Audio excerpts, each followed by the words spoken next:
4.7 재보궐선거 패배 후 쇄신책 논의에 부심하고 있는 더불어민주당이 오늘 새 원내대표를 뽑기 위한 첫 토론회를 개최합니다. 국회 취재기자 연결합니다. 장보경 기자.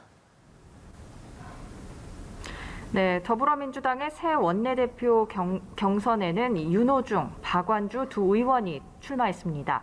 두 사람은 오후 2시부터 민주당사에서 진행되는 첫 공개 토론에 참석했는데요. 도종환 비상대책위원장은 토론에 앞서 당이 위기에 처해 있다며 이 새 원내대표는 정권 재창출에 큰 역할을 맡게 된다고 밝혔습니다. 오선의 이상민 선거관리위원장은 물은 배를 뒤집을 수도 있다는 사실을 다시 절감하며 민심에 터잡아 소통과 공감 역량이 활발한 지도부가 구성되기를 바란다고 의미를 부여했습니다. 오늘 토론회에서는 아무래도 4.7 재보궐선거 참패 책임 범위와 쇄신 방안 등이 주요 주제로 부각될 것으로 보입니다. 민주당 내에서 최근 각 선수별 의원 모임을 중심으로 쇄신론이 터져나오고 있기 때문인데요. 초선과 재선들의 회동에 이어 오늘 아침엔 3선 의원들도 모였는데 이들 역시 뼈 깎는 혁신을 다짐하고 앞장서는 것으로 의견을 정리했다고 밝혔습니다. 원내대표는 의원들에게 누가 얼마나 더 지지를 많이 받느냐의 싸움인 만큼 선거의 패인 분석 과정과 쇄신 방안 등을 놓고 두 후보 간의 입장차가 명확하게 드러낼지 주목됩니다. 네, 이번엔 국민의힘 상황도 알아보겠습니다. 차기 당권을 둘러싼 경쟁이 본격적으로 시작됐다고요?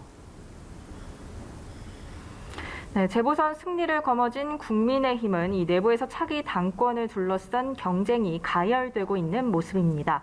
이 당 지지세가 상승했고 제1야당으로서의 정치적 역할을 잘 뒷받침해줄 당대표 찾기에 부심하는 모습인데요.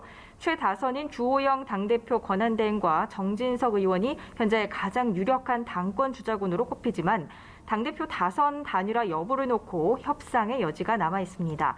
이 가운데서 초선들도 이참에 새바람을 보이자며 당대표에 대한 의지를 숨기지 않고 있고 일각에서 김종인 재추대론도 사그라들지 않고 있습니다. 국민의힘은 오늘 아침 회의에서 선거를 통해 거대한 민심이 분출됐지만 대통령과 민주당이 민심의 뜻을 제대로 모르는 것 같다고 공세를 폈는데요. 인적 쇄신도 필요하지만 앞서 필요한 건 민심을 겸허히 받아들이는 국정기조 전환이라고 밝혔습니다. 이런 가운데 국민의힘과 국민의당과의 합당 성사 여부도 관심입니다. 주호영 국민의힘 당대표 권한대행은 금요일 의총에서 이 합당 문제에 대한 의원들의 의견이 정리될 수 있을 것으로 본다면서 그 이후 자신의 거취도 표명하겠다고 밝혔습니다.